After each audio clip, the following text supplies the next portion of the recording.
Hello po, gawa po tayo general reading, Pisces, or lahat ng ibang signs. Kung depende po sa inyo kung makaka-resonate sa inyo, maaari rin po. So, general reading muna tayo dahil weekend. Parang collective weekend. Ayan.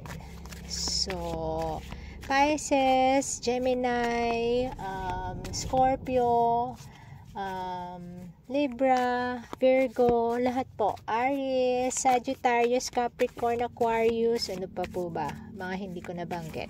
Para po sa lahat ito. So, hingi po kami ng message para po sa mga collectives, lahat po. So, heto po, hingi tayo ng message, anong meron. So, ayan po. 6 of Swords. 5 of Wands. And then, Page of Swords. So, ayan. 6 of Swords, ibig sabihin, may gusto kang journey na tinatahak. Either hindi pa natin sure kung dating connection ba or baka dating buhay. Pwede naman in general. Meron kang ayaw mo siguro ng current situation mo or old situation mo dati sa past mo. Kaya nag-decide kang maglakbay. So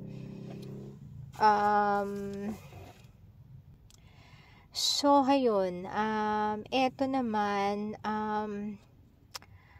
sa paglalakbay mo, medyo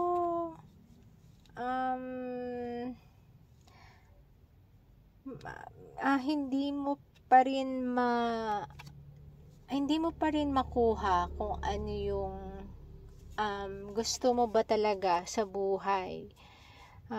Hindi pa natin alam kung sa pag-ibig yan o sa naghihintay ka pa rin kung ano ba yan. So, naghihintay ka ng inspirasyon mo. Medyo parang hindi ka pa sure kung ano ba talaga yung gusto mo. Either bata ka pa talaga, literal na bata ka, kasi si Page pwedeng ibig sabihin young pa, ganyan. So, naguguluhan ka. So, eto, clarify natin kung ano yung 6 of Swords. So, pwede pong maka-resonate or pwedeng yung iba doon, yung iba dito sa reading maka-resonate, pero ang iba pag hindi, hayaan na po, okay po? So, hindi po makaka-resonate sa lahat. Pag may portion, pwedeng yun ang i-take, pero yung mga iba na tingin mo hindi appropriate sa iyo, ay kalimutan mo po, wag mo na pong isipin. So, clarify po natin yung 6 of Swords. 4 of Cups. Talagang meron kang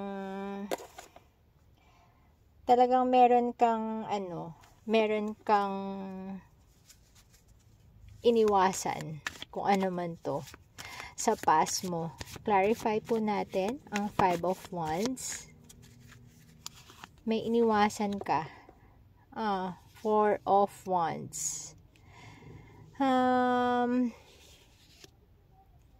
Nakalagay dito, cloudy ang pag-iisip mo, naguguluhan ka, pero nakalagay dito na tama naman yung tinatahak mo. Okay? So, 4 of Wands. 11-11. Ibig sabihin, may patutunguhan. So, clarify natin si Page of Swords. Clarify po natin si Page of Swords. Queen of Cups. So, parang feeling ko guy to. Guy. So, kahit naman po, hindi naman po to gender specific, pero parang ang nakita ko, na visualize ko is yung kanina na dumayo and everything is a guy, and naghihintay siya ng inspiration niya na mag-aalaga sa kanya, na mamahalin siya. So, pwede naman na ikaw ay babae and ito is guy na maalaga. Okay? Kasi si Queen of Cups, nurturer yan. So, siya yung talagang pagka na-meet mo siya, either boy or girl to ha. Kung boy ka, girl to. Kung girl ka, boy to. Gusto mo yung maalaga. Gusto mo yung aalagaan ka pagka naging kayo. Yun. Yun bang magi-invest din ng, nakikita ko yung magi-invest din ng time sa'yo. Yun.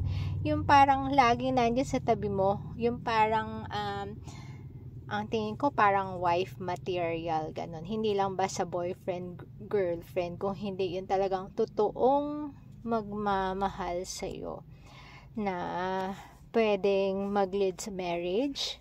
Yan. So, ikaw, nakikita ko na, mapili ka. Siguro ito, maraming nagkagusto sa'yo, pero iniwan mo kasi hindi mo nakikita yung inspiration. Gusto mo kasi yung mafe-feel mo agad na siya yun. Parang ganon.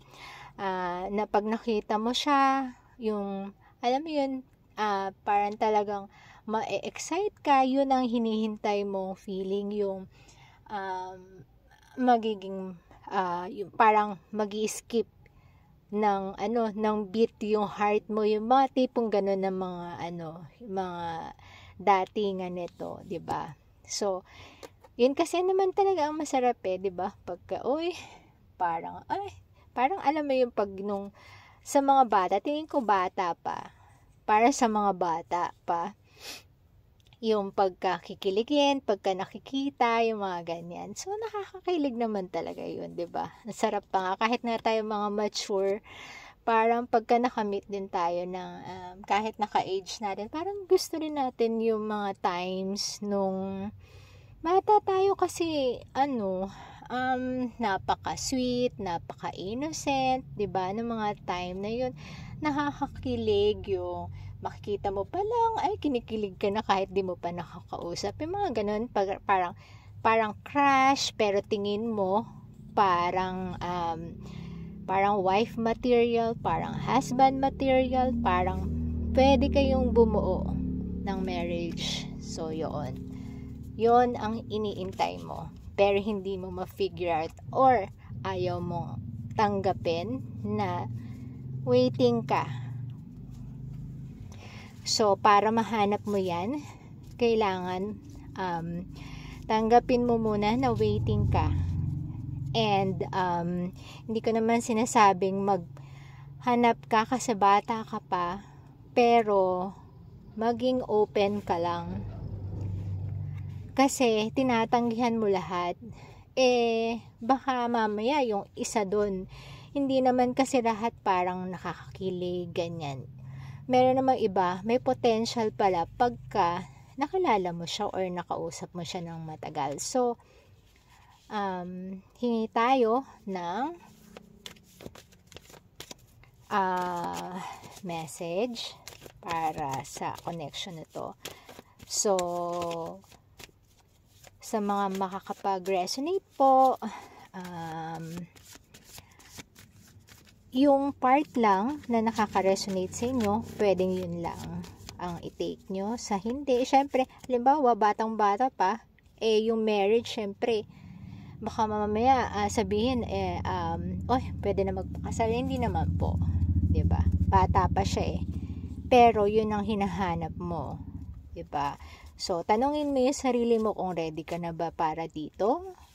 'Diba? Bago ka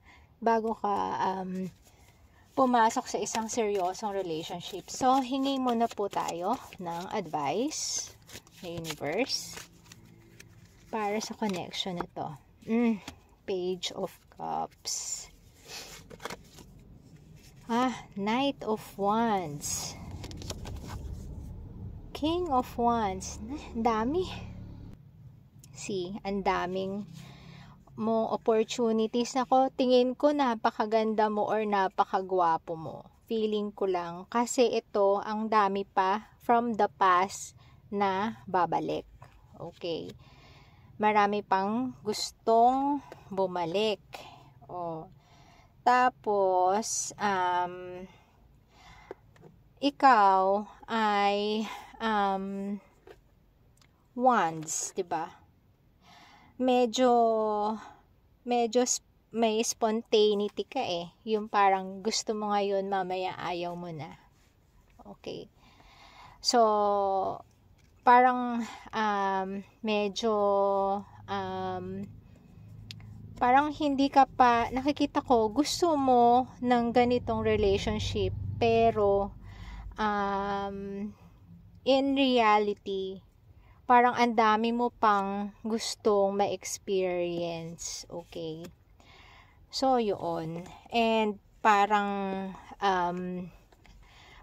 sa nearest future mo, gusto mo pang mag-build ng sarili mong palace, 'di ba? So, ayan,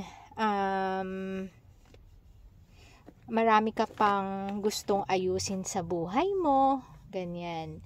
So, ang dami-dami pa, ang dami pang pwede, napakabata mo pa para para mag-isip ng mga kaseryosohan. Pero, kung yung nakaka-inspire sa'yo na darating, nako, ready ka kaya dito? Yun ang tanong. Kasi yung darating sa'yo, magi-invest sa'yo ng lahat. So, magi-invest yan ng love, ng time, ng lahat-lahat. Parang mamahalin ka niya. So, ready ka ba dun? Yun ang dapat mong tanungin. Kasi, ang hirap naman na marami ka pang gustong marating, tapos darating siya na hindi ka pa ready, 'di ba? Parang baka makasakit ka lang, parang sayang lang, parang ganun. So, ang advice sa'yo is take your time, kasi ang dami dyan. So, parang naguguluhan ka kasi. Naguguluhan ka na parang napakarami talagang sumusulpot. So, yun na lang. Ready ka na ba talaga? Abay, kung ready ka na, edi gumo ka na, kasi darating na to. Darating na siya. Ayan. So, nasa sayo kung